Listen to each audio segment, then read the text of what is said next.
the state, the system, lawyers, judges, they use stories. They're storytellers. They're telling stories about people every day. You go into a courtroom and they're telling stories about people that are incomplete, that are usually about a person's worst moment of their life. Sometimes they're very untrue. And what we try to do is we say that is not only really messed up and wrong, but work with people who've been in the system, whether they're currently or formerly incarcerated, to transform their story, to take control of their story, to retell their story in ways that set them and others free. So a lot of the art you're seeing here is actually made from shredded criminal records, like this beautiful piece here, or transformed prison uniforms. All about not only do we need to transform the systems around us, we need to change the stories. If you get a chance, please check out the exhibit. It's full of amazing work from Oakland, New Orleans, Richmond, and a project my partner and I did in Philly for a decade called the People's Paper Co-op. We have a book as well. All of that money goes to the bail fund here to get one. But this work actually started from a project called Windows in Prison, which one of the first workshops I ever did was with Dave at Richmond, before it was turned into a building that looks like an apartment complex and maybe less visible to society. It was a red brick building that was messed up, but we got to go in with open minds, and Dave and John and Liz were running amazing workshops there, and I had the honor of going in and getting to get a tiny window into their incredible work and the amazing men and women they were working with. And so when I heard about your all's book launch, this was the perfect place. We're so honored to have you guys, and just please welcome Dave and everybody part of this amazing book. Thank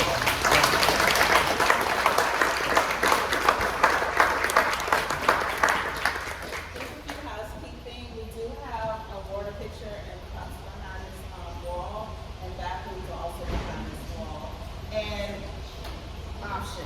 So our HVAC system is pretty loud, as you can hear. I can turn it off, it'll get a little bit warm if you prefer, or I can leave it on. Turn it off. Or we can use the microphone? You can use the microphone. All right. Okay, can I use the microphone? Option 3. Okay, we'll use the HVAC, I'll use the microphone. Thank you all for coming. This is wonderful. Before I get started, I want to introduce the people to my left here. Sitting here, looking tall as a basketball player could be. This is Kelvin Belton, right? I think you should applaud. And to his left, looking like he just came off the set of a rock show, this is Stan Craddock. Welcome Stan Craddock to the stage. Thank you. Kelvin looks out for me that way. My name is Dave Coogan. Most of you, I think, know me, but those of you who don't know me, I'm an English professor at VCU, and we are here to talk tonight about this book, After Jail, Before Freedom. This is the sequel to the first book that I worked on with Kelvin and Stan and several others who could not be here tonight, when they were incarcerated at the Richmond City Jail. The first book that we worked on was called Writing Our Way Out, Memoirs from Jail. Oh, there it is. Pull that up. That's a handsome book. Now, that book was, that book began in 2006 and was published in 2015 by Brand New Publishers, who are here representing tonight. Let's give a little applause to Brand New for ushering this book through for all these years. But this first book was written with the hope that people can write their life stories, figure out where they've been in life, and write a new chapter. And it was written in jail. And, when you're writing in jail, you're writing on the hope that you can claim the agency that you need to survive. And I know I like to write, and maybe some of you like to write. I don't know if you've written in jail. I know I haven't. And, writing in a place of deprivation. Here, Dean, come on up here. Sorry about that, everyone. Let me finish my introduction. This is Dean Turner. Now the party can start.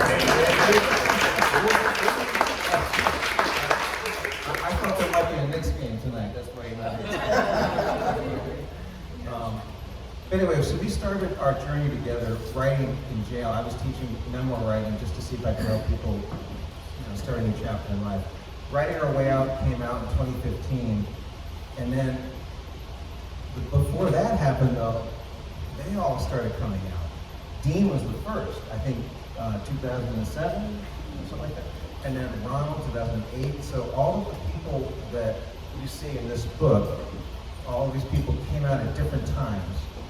And when they came out, they came to see me in my office at VCU, right? And so for years, I was listening to their stories of what it was like to get out of jail and what it was like to try to stay out, and also like what they were struggling to achieve, with the job, with the reconciliation with the families and so on. So I didn't realize it at the time, but while I was listening and just trying to figure out my new role here, because I was no longer teaching a writing class, right? The writing class was over. So what was I doing? I was listening to these guys who were my students who were, becoming my friends, my community. And I was trying to figure out what it meant to struggle to be free. So I started telling these stories to people who would listen about what I was going through. And a lot of those stories became the core of what became this book. So I'm going to read to you one of the stories that I wrote early on. It was one of the first ones that I started to tell to people who would listen to me when I was trying to explain what it was like watching these people who I had spent so many years with, first in jail, and then when they were in prison writing letters, all these years, and now they're out. What it was like for me to see them free for the first time. What it was like for me to kind of understand where I was in this narrative. Because where I started was as their teacher when they were incarcerated. It's a whole different thing when you see, I don't know how many of you teach, how many of you are teachers, but normally you don't follow your students out the classroom door. When the class ends, right? But I followed Dean, I followed Kelvin out into the rooms of their lives. Well, I was invited, so. I was invited. I wasn't stalking you, but what I saw there really startled me. So I'm going to read you one section about my first time meeting Ronald. Ronald couldn't be here tonight. Ronald is one of my co-authors. Ronald lives in Baltimore now, and he really wished he could be here. And boy, when I play him this video, he's going to be glad that I celebrated his name here tonight. And there's another one of our brothers here in this memoir project, Najee Mujihi, could not be here tonight because he's been going through some health problems. But if you come back and follow us, we'll be doing more of these events, and you will meet Najee. So I'm going to read to you this short chapter about meeting Ronald, and then I'm going to pass it off to you guys. Okay, this is called The Neighborhood. Spring 2008. By the time we left my office, it was already dark. It was Ronald's day off from McDonald's, and he'd come to see me and to work on his writing. Afterwards, he asked for a ride home. The recovery house where he was staying was near Mosby Court Public Housing, just up the hill from the jail where we met. Like most white, middle-class people in Richmond, I knew Mosby Court from driving by it. That night, Ronald took me through it. Mosby was built in 1962 during the era of urban renewal and massive resistance to school integration. As Ben Campbell explains, during the period of court-ordered desegregation, a major strategy of Southern resistance was the attempt to promote neighborhood schools as a way of maintaining racial segregation. They built Mosby School to serve Mosby Court Public Housing. As a result, this part of the city became predominantly poor and black. After a series of lefts and rights, and last we arrived. Ronald thanked me for the ride and reached for the door. It was then that I realized I didn't know how to get home. I did not have GPS. I did not have a smartphone. I was new to the city, and most days I walked. I leaned toward the windshield, searching the dark for its street side or landmark. Ronald chuckled, touched my arm, and pointed. Dave, that's 23rd. Hit that, take a right, 5 blocks down, that's your house. How had I missed this? I passed 23rd all the time when I walked to campus. Was it because I had never been this far north on 23rd? Was it because I was here at night? Was it because I was in a car at night in the projects with somebody I'd met in jail? It was all of those things. It was none of those things. I had not imagined Ronald getting out of jail and living in this neighborhood. I had never imagined him as a neighbor. Technically, he was not in the same neighborhood as me. I was in Church Hill, specifically a smaller, gentrified part of a much bigger, older, historically black neighborhood, and he was in Unionville, right next door. But a neighborhood is not just geographical. It's social, communal. The best neighborhoods are formed and informed by people sharing their time and their space. It's not about where the borders are drawn, but how the people come together. You know, there are no discernible borders in Mr. Rogers' neighborhood. Each episode of the children's show starts with a bird's eye view of the streets, and then quickly gives way to a swell of vibraphone, a glissando of piano, and Mr. Rogers singing that question that you already know how to answer. Of course you'll be his neighbor. Mr. Rogers is always welcoming someone into his home, someone he knows or someone he is meeting for the first time. They offer what they have, what they know. It's less important what they share, but that they share. This is the essence of the neighborhood, this welcoming and sharing, not the policing of borders, of who belongs and who does not. A few years after Fred Rogers started his show, an integrated group of protesters jumped into the swimming pool at the Monson Motor Lodge in St. Augustine, Florida.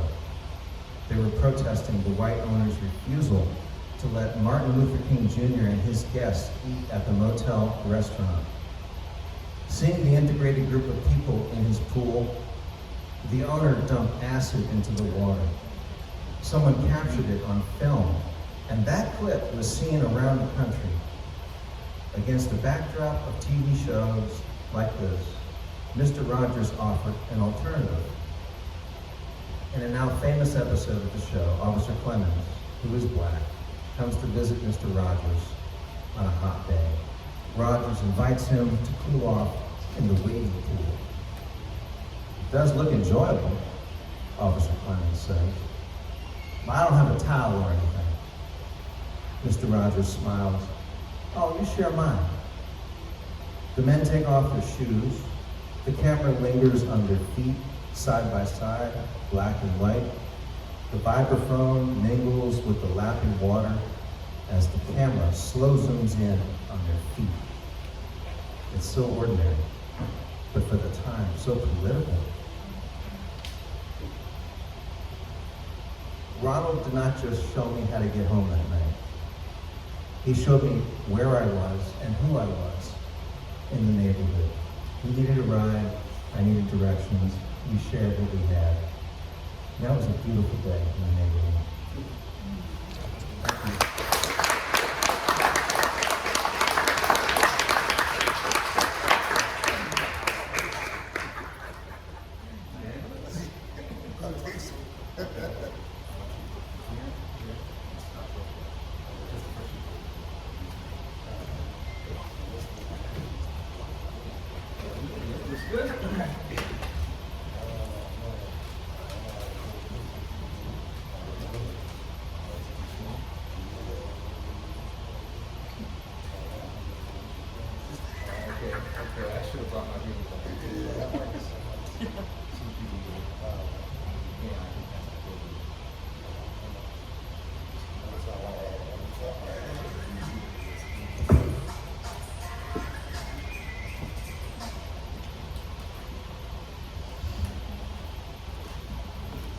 started the first book before we needed reading glasses.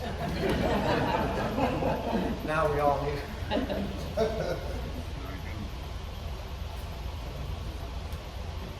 Sorry about that, everyone.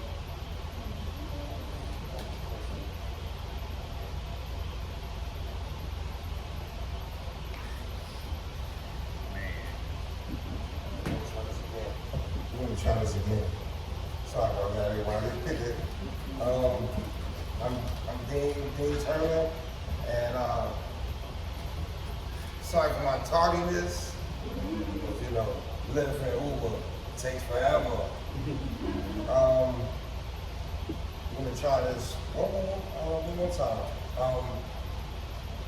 When I got out of jail in 2007, I was going through life kind of easy as can be. Normal life to a certain extent, because I kept my pain bottled up, hidden from my family and my friends. Not quite as much as before, but back then, when I was a kid, behind closed doors, I was getting abused. A young single black mother, well, not single, but because she was married to my stepfather, who was a mail carrier for the United States Postal Service. He treated me like his own son. He helped me with my homework, took me to baseball games, football games, the movies, brought me clothes, and came to all my big events, basketball, football, and graduation.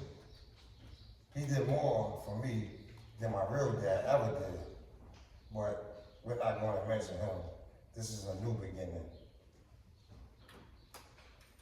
It's 2007. My youngest daughter just turned 1 year old.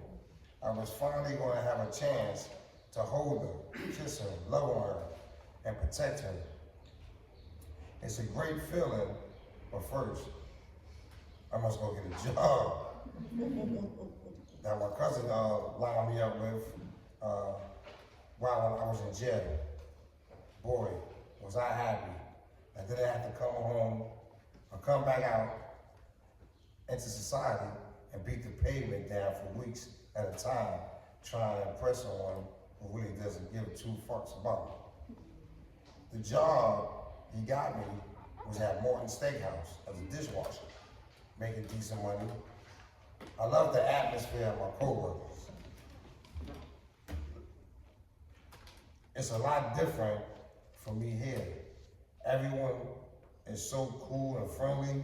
My supervisor, he's from Africa, and he could cook. He was throwing down. I used to sit back and watch, hours at a time, all day, a day-to-day operation. It made me curious. I used to say to myself, this doesn't look too hard, I can do this. So I started asking questions every once in a while. I guess he saw the look in my eyes. That's when he began to call me over to watch him fix a few dishes together. He would point out a couple of things and ask me if I have any questions. He told me to read the ingredients, make sure I mastered that part. Then he wanted, wanted me to get my timing down, measurements, seasoning. He told me everything else was self-explanatory. The rest is on me. Put your finishing touch on it. And that's exactly what I did. I started practicing.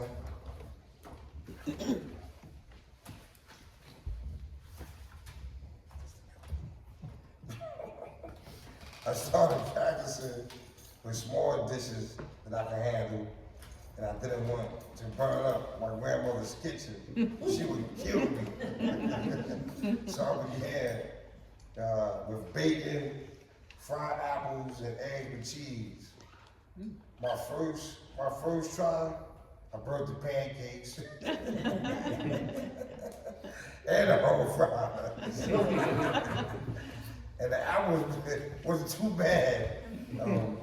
They were so funny. My grandmother had me all hyped up, talking about, it smells delicious. you know, I was gassed when I thought, let me see, not when I put her to plate. But the expression on her face told the story. My confidence went right out the window. With the smell, I was devastated, crushed. But you know, grandmothers, Dee, don't worry about a damn thing. I couldn't cook a lick when I met your grandfather. We laughed. I said, for real, grandma? Yeah, I thought she was trying to make me feel good. But later, my mother told me the same thing. My grandfather could cook his butt off, and he taught my grandmother. My grandmother was something else. She was a tough woman. She told me to never give up on my dreams, and she never gave up on me. She was a fighter. She always found a way to make it work. I think about her all the time. She was special, humble, smart. She persevered through anything. A strong black woman who kept her family together. One day, I'm going to make you proud of me, I told her. She said, I've always been proud of you. You're my pride and joy, and my first grand, and my birthday present. So my grandmother, I was born on her birthday, 40 years apart, and my mother told me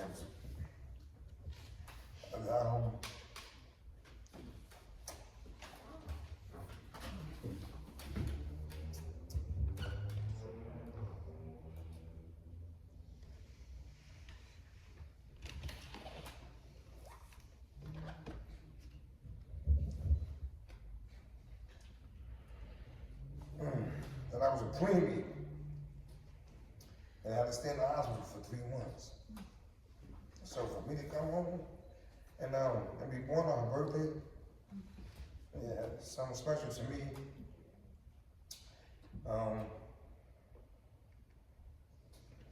I didn't stop at breakfast. I worked diligently to master my craft, reading recipes, watching videos on YouTube to see how different chefs did things.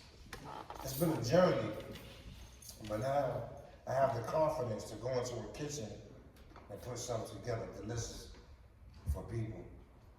My dream is to finally get a food truck so I can spread the love to other people and make a hard living.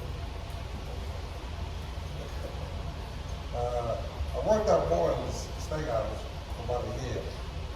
Then I went for job number 2. I got hired on the Food Line. But I worked, where I worked 3 different departments: dairy, produce, and dry foods. So I was working 2 jobs. I was chasing after the bag, going hard in the paint, but the whole time, the street was calling me. Which was my nickname, Boogie, Boogie.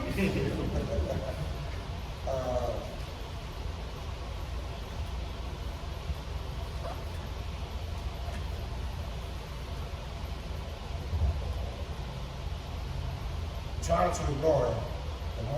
The more time I spend away from the streets, the better I am. But the devil's always working. And he's the master of illusions. A lot of food. Thank you for letting me share, guys.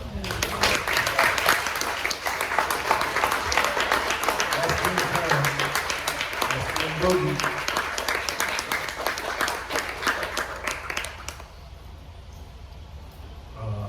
Y'all got excuse me if y'all see me up here. I've been squinting the whole time trying to focus my eyes on this thing. I spent the whole day reading letters smaller than this, and I the bifocals haven't come in yet. I just got driving glasses so I can see y'all back there. Yeah, but y'all get on truck. And I've been watching the screen over there. There's a lot of good stuff on there. I'm trying to pay attention to. Then you gonna have to stop that crying and keep on making me emotional when you kill me. Oh my God. No, right. I was on the way here and girl Roxanne Shante kept saying, "Man, the woman in the world that would take my mama's place," and she just kept saying it, and she asked all her co-hosts about their thoughts on their mom, and said everybody had the same thought about their mom. Well, I'm a mama's boy, so it caught my eye, caught my ear, caught my attention, tugged at my heart, and then I get here, and the first thing I see over there is a post up about on Mother's Day, showing some good things that they've done for women. And I'm looking at all these posts, pictures, and the TV screen, and everything about freedom. And I always wondered when we wrote this book, was I really free? And I lived my life all signs and signals, and I think my mom sent me a signal the day before I got here that I'm closer to it than I ever been. I just want to share that with y'all. My name's Kelvin. I'm going to be reading from one of a few chapters in the book, so you know I would like engagement afterwards, because there's going to be a whole lot of reading from me. I just have a short something to read, so I'm more of a Q&A guy, y'all. Yeah, okay. When I got home, I worked for a base. I did construction. I was basically a laborer, but I didn't mind. It wasn't nothing new. I always had a regular job, even back in the day when I was selling drugs. What's the alternative to working? I'm not a lazy guy. I wasn't one for sitting around doing nothing. Now, these jobs I had weren't the best paying jobs. And just by the way, I got another one of those low paying jobs right now, y'all. Updated. How many years again? At least 10. More. Yeah, 15. Oh, 15 years, still make the same amount of money. Don't, yeah. Okay. So I told Dave about it, and he asked if he could put it out there on Facebook.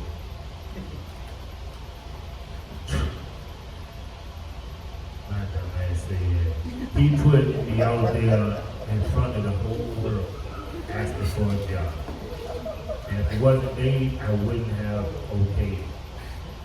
Even though I appreciated it, I still don't think I okayed the picture. You should have seen it in the picture. That was the worst part. He put a picture of me up on Facebook that made me look like a space alien. Like I was a greased up Marvin and Marshall. I hated the way it happened, but that's the way I got a job with Main Street Realty. I went in as a porter, doing maintenance work, fixing washers and dryers, replacing panels, electronic boards, and going up on the roof. I was working under a guy named Darryl. Nowadays you can't say that because men can't say they're under nobody. Man. So for all the young people that I say, I'm just reading the book. I'll take it like that. I did all his work. He got paid for it. That's how that went. He didn't want to do nothing. So he put all his work on me. He was the worst supervisor. Still got that title, y'all. And I put it, then I got put in with Mike and Jesse. Jesse was the exact opposite of Darryl, a real man's man. A young guy with an old man's mentality. Very experienced. I learned a lot from him. I ended up working on 3 buildings down in Chaco Bottom. I was making $11.50 an hour. Then I got a 50-cent raise. Oh man. They couldn't pay me more until I went to school to get certified. But after that, I got $15. Oh, that might take a question. Oh, yeah, I was all the way up too. I ain't want to Y'all excuse me, I really can't see. There were times when I look back on the old days and realized that selling drugs was some of the easiest money I ever made. I wish I could make it that easy again. Selling drugs is a very lucrative business if you don't get caught. But I did not want to get caught again. During that time changed me. My mind got turned around. I can't say I shook off the dope man mentality, but I shook off the lifestyle. I couldn't be that same person forever. Nobody can be the same person forever. To be truthful, it was basically fear. The fear of being locked away and not being able to do what I wanted to do. Put my family through all that. That's the foundation of doing away with all that negative shit. It's been years now since I've sold. What I did was switch my focus to another business. That way I could still be a people person, just without drugs. I had a good idea how to do that. It wasn't a food truck, it was fire and ice. Hot drinks in the winter, cold drinks in the summer. I actually started that business back in 2002, before going to prison. When I got home, I decided I needed to revive it. So when Dave told me about the program with Unbound RBA, I signed up. At the time, I felt that was the exact right place for me. It was a free class on how to set up and manage a business. Designed for people like me who had done time or who needed support in getting investors. The best part of the class was sitting in a room full of people who were trying to do what I was trying to do. Start their own business, their own brand. It was a nice experience in the beginning, but I didn't understand that it was set up as a competition. Best ideas get the bank loan, pro bono legal advice, and ongoing mentoring. Now only one person gets it. I didn't like competing with others who were trying to achieve their dreams. I didn't understand why they set it up like that. If you have a group of us that needs help, why do we have to compete? That was the worst part. I didn't like the way it ended with them choosing not to invest in my business and me getting no support from them moving forward. I didn't like that. Dave had to get involved. Dave was asking the people what I did wrong. I could see that upset him. And then I had hit a rough patch. My car had broken down and I couldn't get anything for it. And I was homeless, but I was working. The next car I got came through Dave's friend Bob Patterson at St. Paul. A Volvo S60 T6 Turbo. I couldn't believe he would give me a vehicle like that. Let me say that again, y'all. A Volvo S60 T6 Turbo. And I really couldn't believe he would give me a vehicle like that. That's what they told the people in that church about my situation. Thinking about it now, that's been one of the best things that happened to me since coming home. Being blessed with transportation. That Volvo got me through a whole lot. I was able to keep my job at Main Street Realty, which had me going down the south side and back to Chapo Bottom. And they never would give me no gas reimbursement, y'all. Yeah, they had me going crazy. To Chapo Bottom to work in different buildings. I needed a car for that because the bus was terrible. That Volvo was a major building block in my reentry. I was able to get back and forth to see my grandkids. It was also my dog Dad's favorite car.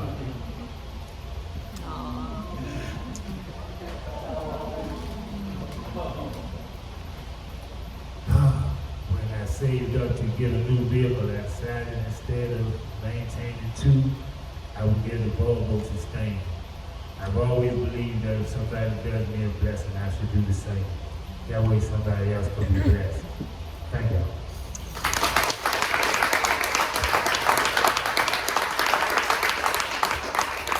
Kelvin, Belton. Here's Stan Craddock. First of all, thank you. I don't know, I'm just gonna go with it. I want to thank you simply because it's encouraging, right, to be supported. When I was like 12 years old, I went to Hanover Boys Home. When I was like 14, 15, I went to Beaumont Boys Home. When I was like 17, 18, I went to the Richmond City Jail. I was re-social to be a prisoner, and I never knew it. I grew up in Bird Park, over there with the tennis courts, and they had a beautiful family. They had dysfunctions, but they were a beautiful family. They cared. But they didn't know how to grow me into my purpose. It is so humbling to meet strangers. You know, I heard something that says, always be willing to entertain a stranger, because you never know when you're entertaining an angel. When there was a lady named Sharita in the jail, Sharita was like saying, you should get in the writers class. Wow. And I was at a point that I knew I had to go back to penitentiary, but I knew I didn't want to be in prison. I had learned how to live with festering souls, right? Dysfunction. But I was willing to meet a stranger.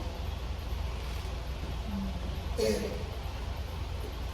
it's a rhetorical question. I wondered, did Dave see the criminal? And what did he really see? What was his perception? Because he never treated me like a criminal. He showed me what's beyond my understanding. That's what education can do. It can take you out of your comfort zone and propel you. I said, okay, let's do it, Dave. I'm trained to go. If I'm gonna be a criminal, I'm gonna be a criminal. If I'm gonna be a good guy, if I'm gonna be a bad guy, I'm gonna be a bad guy. Now, what's happening is my criminal mindset is being introduced, right, to a better part of me. And it was a struggle. There was a fight inside of me that whole time. And what I'm reading to you tonight, it's not about my criminal mindset. I was able to share that over a period of time. And I was left with an addiction. That meant I was going to get high, but I wasn't going to rob. I wasn't going to steal. I wasn't going to cheat. I wasn't going to swindle. I wasn't going to scam. At least I thought it was. But there was a battle going on. And I've never seen in my life where I was perfect. I walked a straight line. I got swag. I go this way. I go that way. But today, my eyes have been opened to understand that I am released, but I am on a journey freedom. So can I read to you? Y'all heard my voice, did you? All right. That came after our operation a couple of months ago. It left me, with a rash divorce. I embrace it, I accept it. This story is called Low Vibrations, High Vibrations. It is said that one hit is too many, and 1,000 can never quench the addiction. But it goes deeper than that. With each hit of crack, I fall deeper and deeper into his arms. We spent hours together. Addiction became my soul, my purpose for living, as well as dying in sin. Keys and tools were needed to unlock the 7 doors of one demonic self. I am stepping into my lower realm of myself, my lower vibration. This is where the demonic spirit dwells in me. A stick, a chalk, and a lighter supplies this demonic brew. Now the main ingredients can't be added. I put crack cocaine into the chalk, pack the still, take a few test runs of flicking my light to ensure it works correctly. Next, my shutdown list can be activated. All doors that could lead to help must be boarded up. Total isolation must be achieved as I ignite this fuse to my demise. The flame of my big lighter seduces my eyes.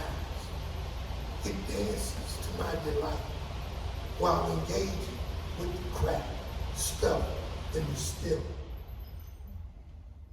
I inhale, filling my lungs and what seemed like every cell in my body.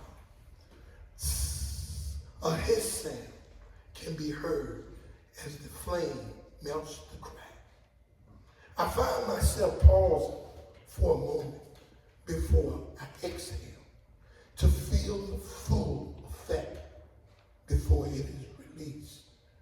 This demonic spirit that dwells in me. I stand up and I look at myself in the mirror. Stand, reflection has disappeared. I see the demonic, I see the demon dancing as it tortures my soul without remorse. Yet again, and again, big light, inhale, stem filled with crack. I inhale with pleasure. I am dying. I am surrendering without a fight. Addiction confines, binds, and helps me bleed out to the point of a flat line. Now think about this. Now think about it. If you get sick enough or hurt enough, where do they take you? The hospital. What do? They put drugs in you to manage your pain.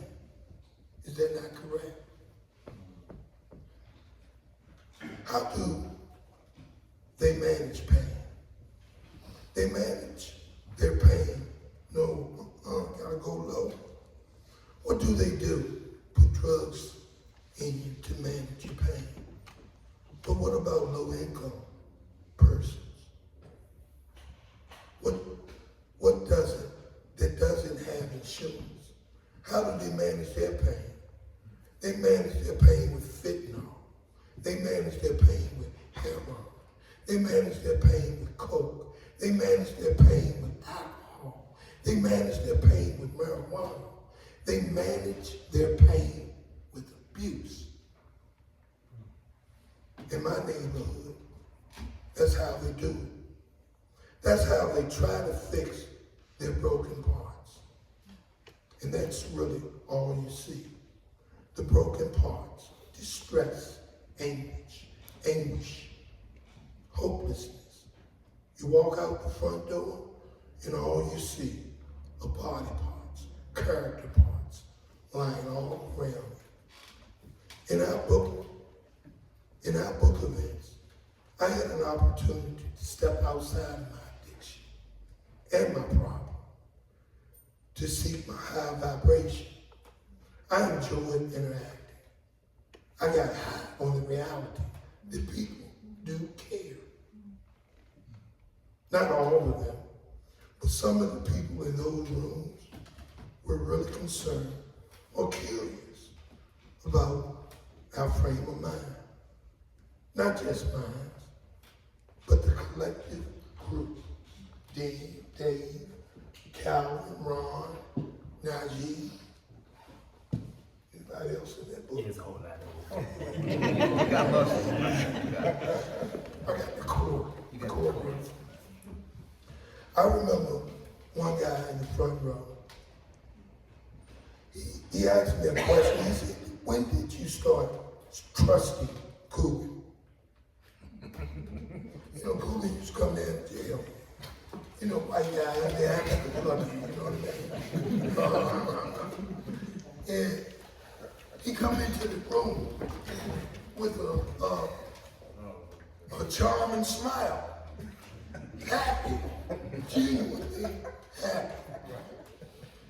And he said, "I'm gonna show y'all how to write your way out. An escape.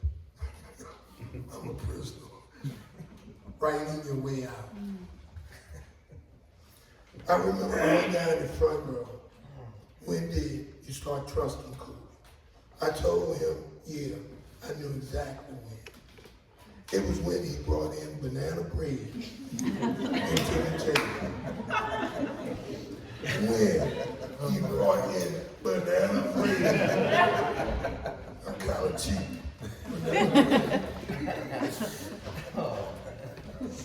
It was when he brought that banana bread into the jail.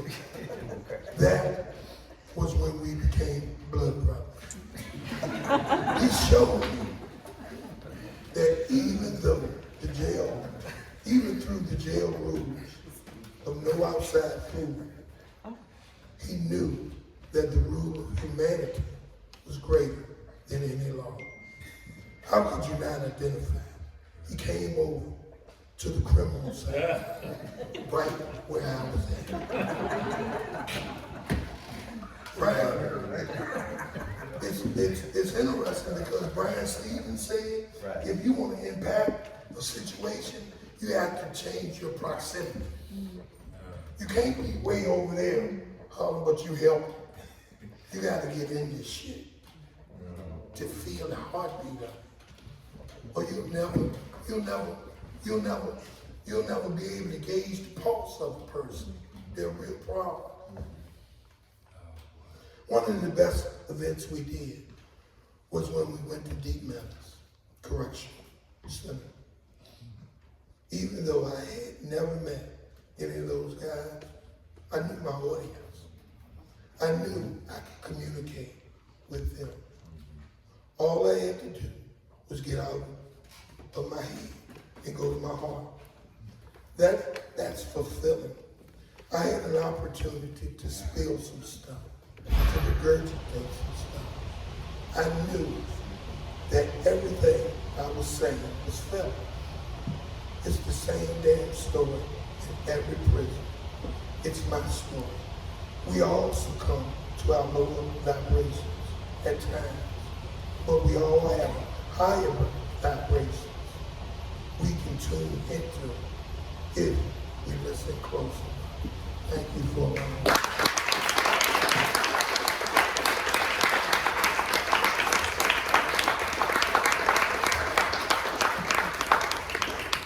That's Stan Craddock.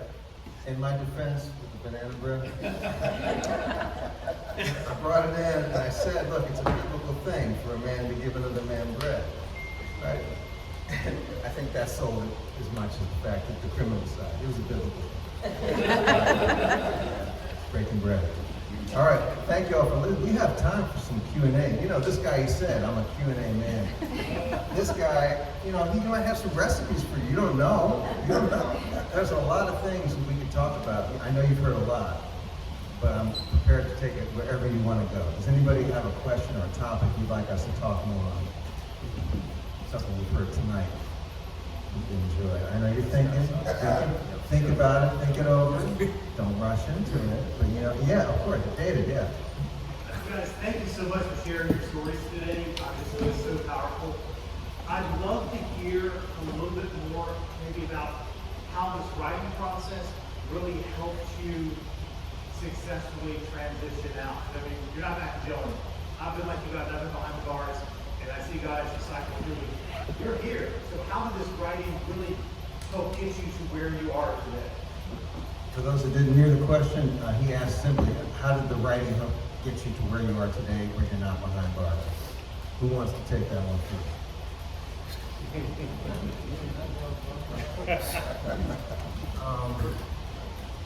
It's really not about just the writing, it's the engagement and the journey. Like, I got a chance to look back into my past. I'm a guy with bad memory, and I don't really dwell on a lot of things. I don't think back too much. So, you know, when I was doing it, when I was writing for the first book, I had people that I was talking to about me, close people that knew me, and it would take me back into, and not my memory, but listening to people talk about who the person I was back then, it gave me a chance to reflect. And then coming to speaking engagements like this and being asked questions about my past and about what I've been through helped keep me focused when I'm out there. Like I said, I'm still making the same thing I was making when we made this book. So you don't think the person in me that sold all them drugs won't go back out there and sell a whole lot more? Yeah, definitely. But I know from going back on what I've done and what I've been through, I don't want to go through that again. So you know, it's the process, and like they said up in Philly, you gotta trust the process. This has been my process.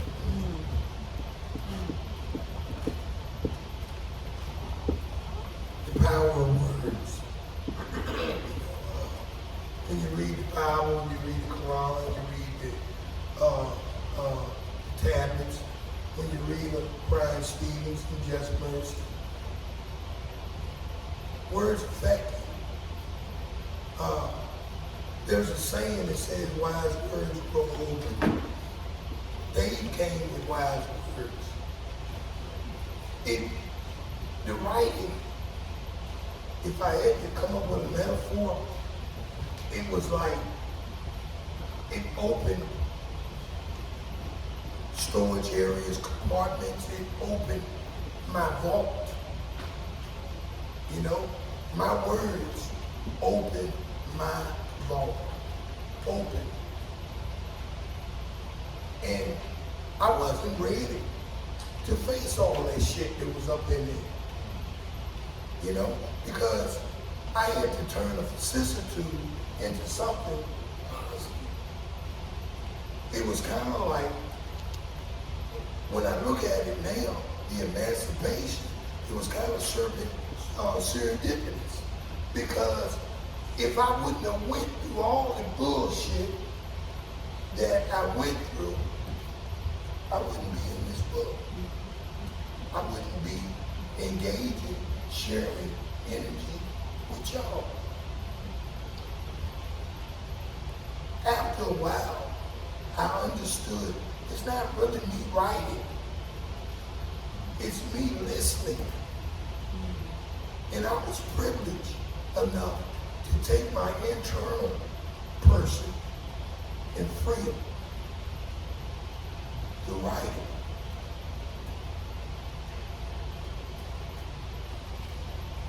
it. And I will never allow my internal person to be confined I'd rather die.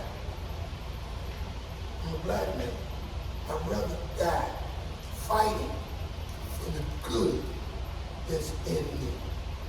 Writing have gave me way more than I've given it. And we share this partnership. Y'all did it? That makes sense. Skip, let me share something with y'all. Stan Najee was my favorite two writers in the first book. And Stan said back then it was like he got a chance to regurgitate with all of the violence and resentment narrative he built on that. I just wanted to share that because that was one of my favorite things to hear him say. And now he didn't say it, and it was like, that's growth in my brother. I see that. Who else has a question, comment? Yes. I'm alcoholic. I'm also in your classes a few years ago. I remember you were. Yeah. It I was just stand up to see you. It was a transformative experience that you came to. And if anyone took his class, it was transformative. So I was wondering, like, as transformative for our guys here and also for students, have you been able to replicate the writing class in the jail recently? I know you ran into some, like, struggles with the Richmond jail. Have you been able to continue to work in classes in jail? Great question. I wish I could say yes. COVID really shut us down. You know, I couldn't even teach my own VCU students, some of whom are here tonight, in person in 2020, and that broke my heart. Because if you've been in my classes, you know I like being present with people. I really like being kind of in that space without any distractions. It means a lot to me to share like that. And I couldn't teach in person for 2 years, starting in 2020. At the same time when we were shut out of the jail from teaching in person, because, you know, I don't know if you heard this, but during the height of COVID, they said the three worst places to be during COVID were jails, nursing homes, and meatpacking plants. Those are the three places where you were most likely to get COVID and die. And, you know, because you're confined places, close quarters, no ventilation, no support, no rules and regulations. So we couldn't go back for several years. And at the same time, the leadership changed at the jail. And it just wasn't the same as when Dr. Ray Tadamy was there. He was sitting there in the front. Ray was education director there at the jail in the good old days when we could come in and do what we liked to have a great class. And everything changed at the jail. So sorry, Marcia. Between COVID and the administrative changes, we just weren't able to get back in the same way. But I started this criminal justice diversion program, which some of you know about, but I partnered with the Commonwealth's attorney, and I asked people in that office, could you send less people to jail? And they're like, wait, what? I said, look, I've been working with people writing their stories who, I mean, they did whatever, but they don't, jail is not, it's not helping. And they're like, what would you propose? And I said, well, how about they take the same class that I would normally teach at the jail, but they take it on campus with my students at VCU. And they were like, really? You would do that? Like, they were surprised that I cared to bring people like that to campus. And like, anyway, so 5 months later, of a lot of meetings, I was able to get people who were otherwise going to be going to jail to come to VCU to take my class instead. It's one of the chapters in that book, actually. If you get the book tonight, you can hear the whole story, and it's a doozy. How I was able to get people diverted from court to VCU. But that was one way I continued to work. The same spirit of what you experienced without having to go back to the jail. I hope to go back at some point, but I'm just kind of waiting to see. You know, politics, it ebbs and flows like that. I'm rooted, I'm stable, I'm doing what I'm doing. I'm just gonna keep doing what I'm doing. I'm not running for office yet. Who else has a question? Can you stand up so I can see? Yes, Tanya. Yeah. So I know the backstory of how the first book came to be, but how did y'all decide to do the second book, and did you get together collaboratively to write, or did everybody work on their own chapters? And tell me about that process. Okay. All right. Maybe I'll start, then I'll pass it off to these guys to they give their side of it. You know, they all got out of prison at different times. Dean was one of the first. I think Kelvin was next, and so you know how sometimes you start writing without actually writing. You know, you're thinking, you're talking, you're telling stories. Right? I was writing with the scare quotes since 2007. I was writing this book. I was telling anybody who would listen, hey man, I just saw Dean at his job at Morton's Steakhouse. And it was so cool, like I saw him there. But you know that there was this hostess that was at the stand, and she was like, how do you know Dean? You remember that? Yeah. And I almost told the story. I almost like, oh yeah, I met this guy at the jail in this writing class. I'm like, wait, I can't tell that story. That's a story I would tell on campus. That's not a story I tell somebody out in public. I don't know what she knows about me. I'm not gonna. So anyway, that was like one of my first memories of I'm writing a new book. I'm telling a story of what I can and can't say, and I hadn't really understood that a lot of my privilege in telling these stories depended upon them being incarcerated. They couldn't speak for themselves, but now that they're out, clearly speaking for themselves, I understood there's no speaking with impunity. So, becoming aware of what stories I could tell and why and when became a really interesting process for me, and it lasted 15 years. Really, I mean, maybe more. So that's the genesis of the writing and the ideas of the book, but then sometime after Writing Our Way Out came out, around 2017 or 18, I'm like, okay, there's a lot that I couldn't get into that first book. I'm gonna start actually writing this down. And then after COVID and after we finished events like this for Writing Our Way Out, I went back to them and I said, do you guys want to write again? Tell the story of reentry? Yeah. Any of you want to talk on that? Hello, everybody. The writing was, I can say, it was like medicine when you're sick. So, a lot of stuff that was built up in me, I was able to put it on a pen and pad, and then me and Stan was in the same, I guess, hard or whatever you want to call that. And I was already writing. Stan was writing, so you know we would converse. Oh man, how you doing with your writing? I'm doing all right. How are you doing with your writing? I'm doing all right. So then, my first time meeting Dave, Stan was like, the writing is getting good, but it might get better. Why don't you come and meet Dave? When I thought about that jail, and on that tip, it was so hot. So that was one of my excuses to go to meet Dave. They had cold water and ice and AC. So I said, I can go do it. And then, you know, I said, yes, went, you know, came home, and I'm at Morton's. And, I don't know if we had a cell phone at that time, I don't know for sure. But I know Dave said, I'm gonna come by your job. All right, come on by there, come fill out Dave. I said, Morton's a nice day out. I said, it's expensive, but you know. Yeah, so anyway, long story short,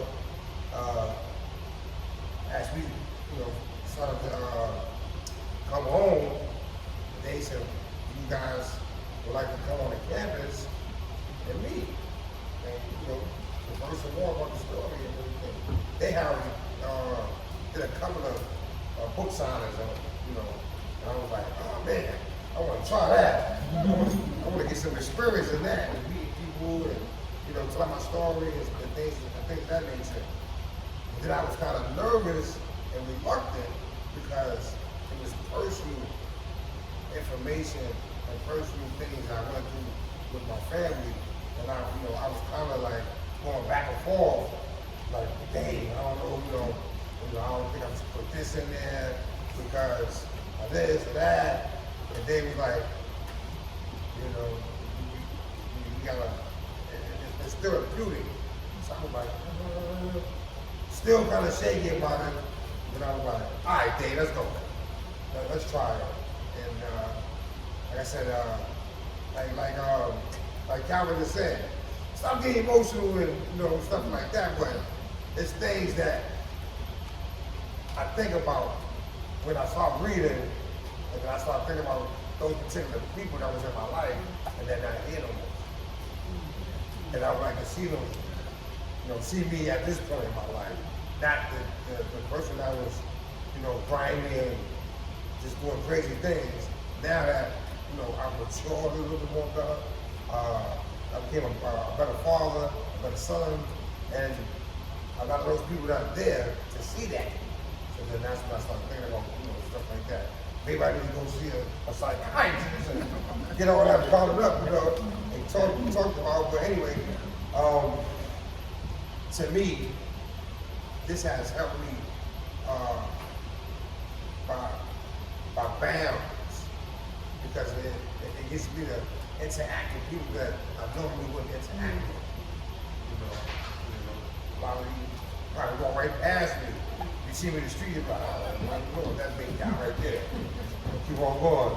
But now here, you see a more humble guy, a more willing to open up and let you guys into my story, my city, my me. So it's helped me, like I said, tremendously. Me and my mom is here. We're better. Yeah, she's in the back over there. So she we came a long way. She supported me in everything I do. Matter of fact, she told me the other day that one of her people in her building thought I was her boyfriend. I said, get out of here. She said, no, that's my son. I said, oh yeah, you straight that right, Mom? He said, yeah, I got this. That's all right. But yeah, like I said, we go to the movies, we hang out, we go to like restaurants, and we more like a critic. We go there, eat the food. I said, Mom, how you like it? Yeah, how you like it? Yeah. We don't say too much. We don't say too much. We just go ahead, eat the food and keep on going. But yeah, like I said, it's made me a better person. By me and Dave, me and Kelvin, we go way back. Me and Stan go way back. So for us to be in this together, and the camaraderie, the brotherhood, we all got tighter. Some of our friends that was in the first book passed on. So and then some more of our other friends. Everybody's going through different things and different phases in their life. So for them not to be here and or not able to come, you think about that. Oh man, I hope this brother's doing all right. And I hope he's doing all right with his family and things like that nature. Because I watched his oldest daughter grow up. And I can't believe that she's a graduate. And I watched her from like this, and I'm like, look at her, Lucy, man. And they should be together with my daughter, my oldest daughter. So, to see her, grow and accomplish her dreams. And they tell me, oh man, Lucy's like, man, Lucy's doing it there. I'm like, yeah. And then he showed me pictures. I'm like, look at Lucy. Yeah. I'm like, I just be like, that's my little sister right there. So I said, she ever want me to come down there and pat. I just let me know. But I'm gonna keep on going. I'm gonna pass it. I don't want to take over the show. Dean Turner. I will say that my daughter Lucy is right here tonight, and she went to school, elementary school with Dean's daughter. And we had a lot we shared back and forth. Those are some good times, right? Yeah. All right, Does anybody else have a question? Yes. Let me make mine quick. This book, if I got an early start, I would have more in the book. It's completely my fumble of the ball because I didn't write enough because I was conflicted and going through black holes and black spaces and couldn't think and everything. But once again, just to be able to get what I did right into the book and to be able to come in and be around y'all again is really why I do it. So I wish I would have done more, but it wasn't a hard sale. It was just hard for me to focus on this one. But I never, well, if we had done it back right after this first one, I would probably have a whole lot.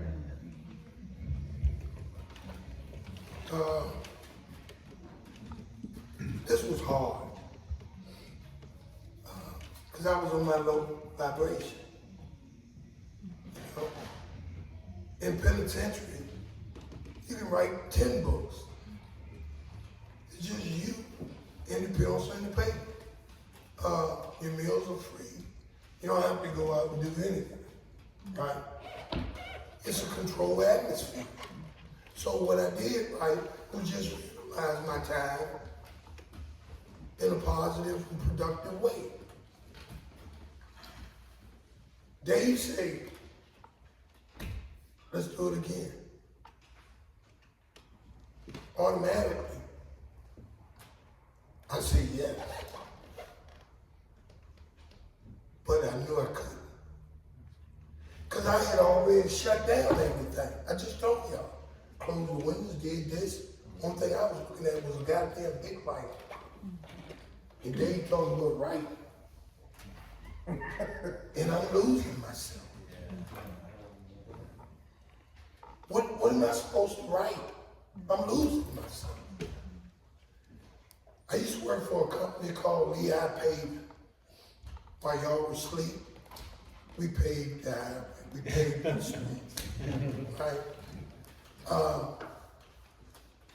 And I was making good money. And I was spending a lot of money on my addiction, my demonic shit. And it got to a point that the deadline was coming. And man, I couldn't, there was nothing going on in my head. And all my life, I've been a confronter. You know, I'm aggressive. I'll confront stuff. But this time I had to confront me. I brought a ticket to Kentucky. Didn't know nobody in Kentucky. And I went down there and I got into a program. And as my insight and my light started coming back,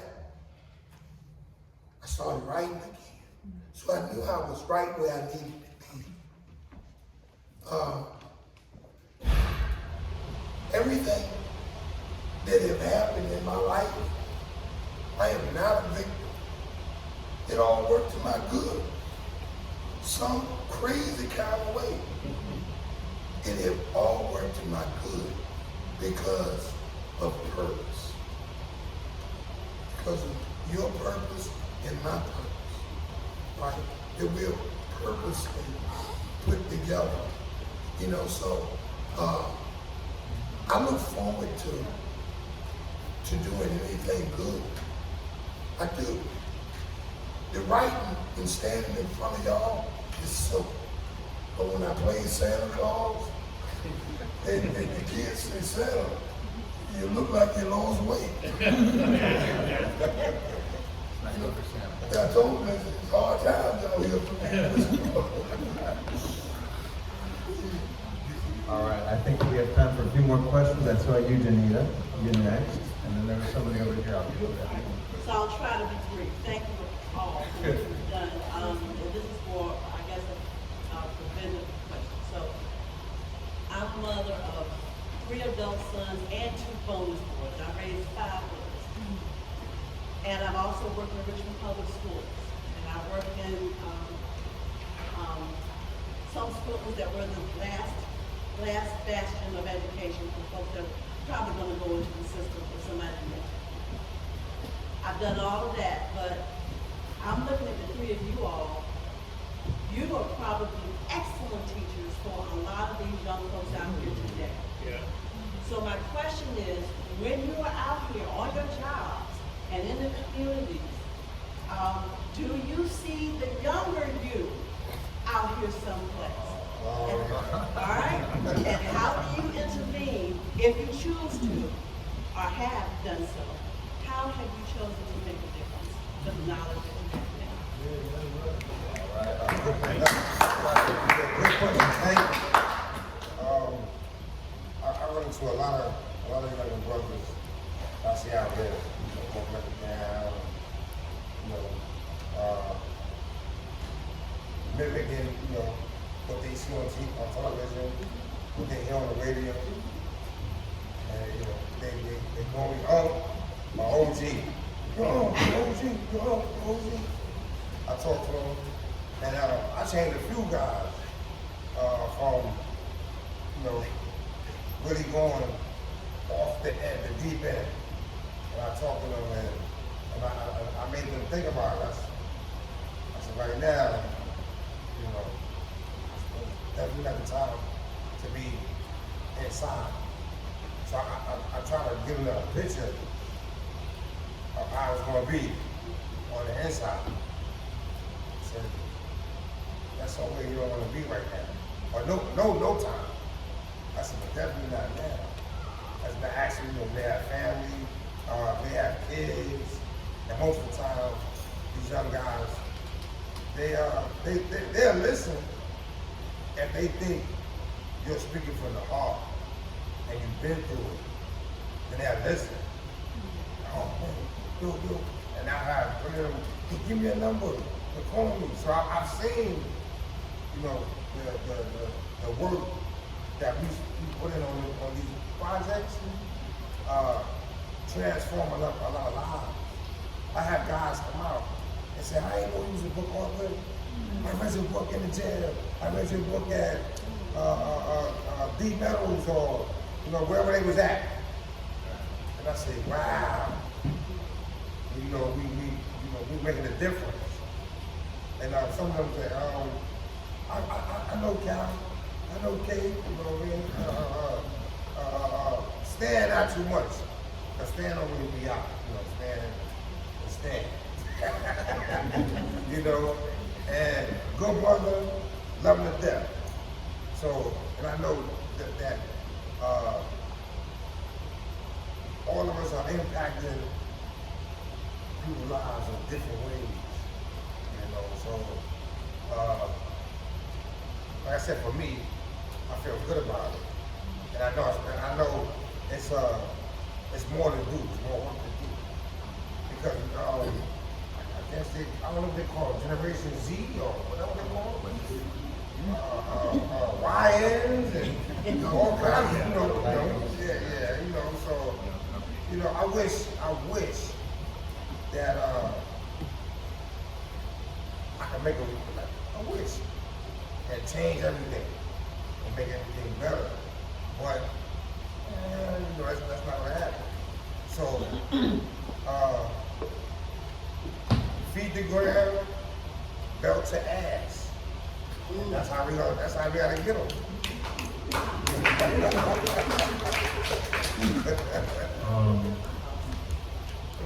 I don't want to say too much because it might go off as bragging or something. So I just say that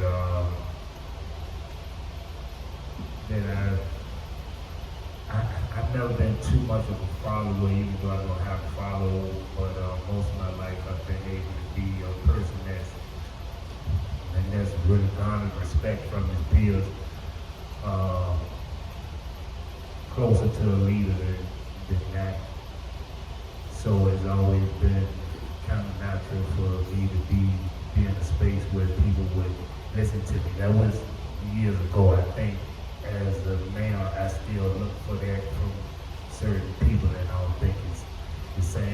used to be for me, but along my journey, which is what this is all about, I've had a few branches off my tree that have affected others. I've always been an advocate for people younger than me. I've always tried to pass down what I do know, and that's one of my frustrations now. I really don't have nobody to pay me no damn attention because I got a lot to give. And I do still seek to try to get knowledge, but I've coached basketball for a lot of years. They call me Coach KB. I still got people out of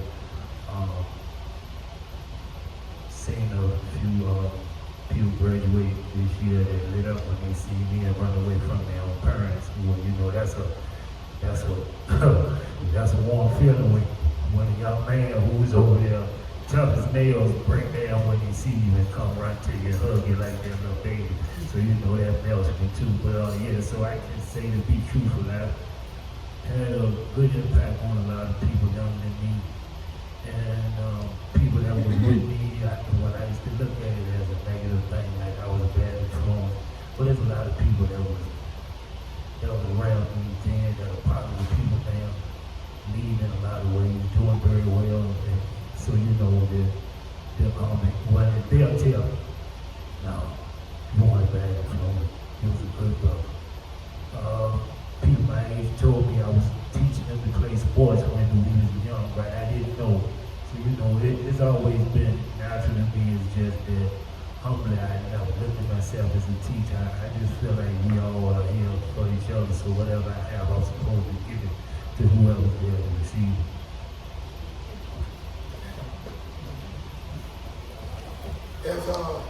As I was writing the penitentiary for the first book, I was getting turned down parole every year. Every year. Some people just, they're not going to see the blossom. They're not going to see what came to fruition. They'll only see the past. Fuck them. That's who you think I am. Jesus said, I'm not even in the grave. I'm not there no more. When I came back from Kentucky, my eyes were fully open. I got a job with an organization called HYPE, Mid-Atlantic Treatment. They hired me as a treatment counselor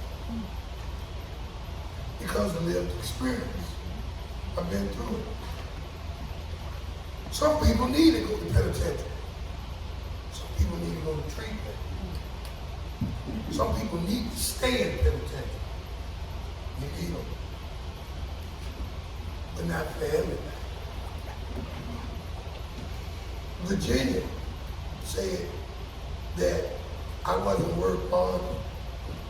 It didn't bother me. I lost my job as a counselor. Because the same mindset that says, welcome back, right, is the same mindset that puts you back. I've involved myself with, I was over at Apple Park in a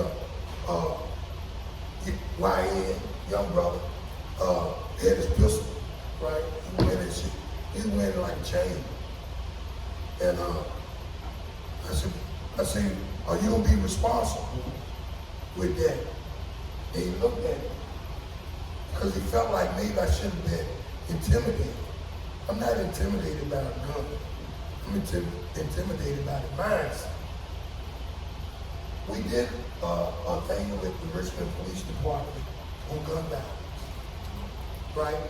This city is so backwards, they want to buy guns back without using their cognitive sense. How do you get guns off the street? You're not going to get them off the street. If you go to Iran right now, you can't buy no, the Iranians are not going to sell you guns. They need it. How do you redirect that energy? Education. You saying, I'm not supposed to have a gun, I'm not gonna give you the gun back. So I'm gonna keep the gun. But you need to teach me what the gun is for. And you need to teach it in public schools. See, because it's like Brian Stevens would say, change your proximity to this shit. If you want to buy guns back at Richmond, over Northside, over Jackson Ward, you gotta use women. Because if a black man does not produce school clothes, Christmas, right? A black woman will sell your goddamn gun. She'll sell it. And that's the truth. She'll sell your weapon. And she did it for your good. But Richmond doesn't put any thought, because all of these positions have no one with lived experience. You just got Mayor Stoney, cool suit, tight pants. You know what I mean? They have all of these programs that give to real life, to address gun violence. You giving money to people up here and expect for this shit to reach there. It don't work that way. You gotta utilize, right, your forces. If you have all of these returning citizens, all of these certified peer recovery, who just look like to me with those college degrees, would know how to drive that car. Because it's luxury, there's plenty of amenities in that car. But they don't utilize it. They don't do them with skill. I said in our last book, they know our problems. They know our problems, but they whisper among themselves, not allowing us to hear the solution. Because if I find out the solution, you can no longer stand on me. I can stand for myself now.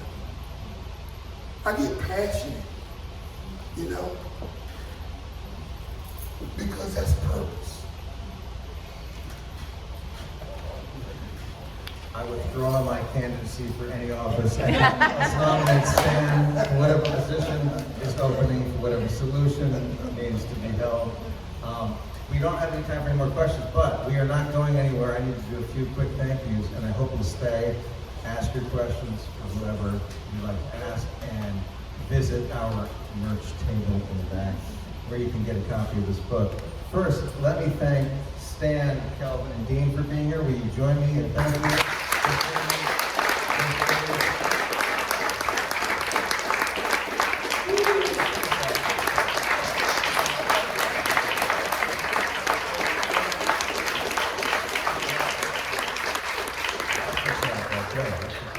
And let's thank Najee Mujahid, Ronald Fountain, who could not be here, who are in this book.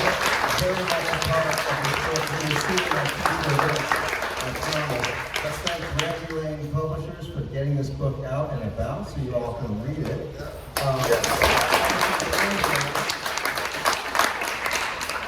Let's thank this space here, the 1708 Gallery, and Emily Smith.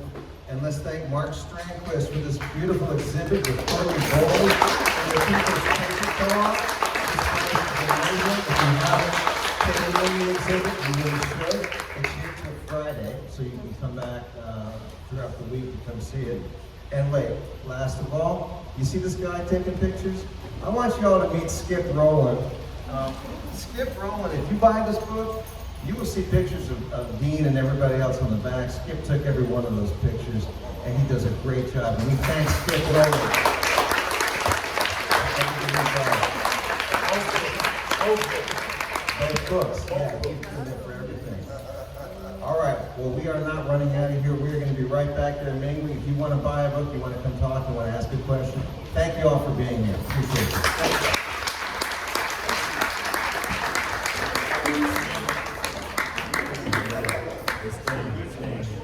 Hello. Thanks for the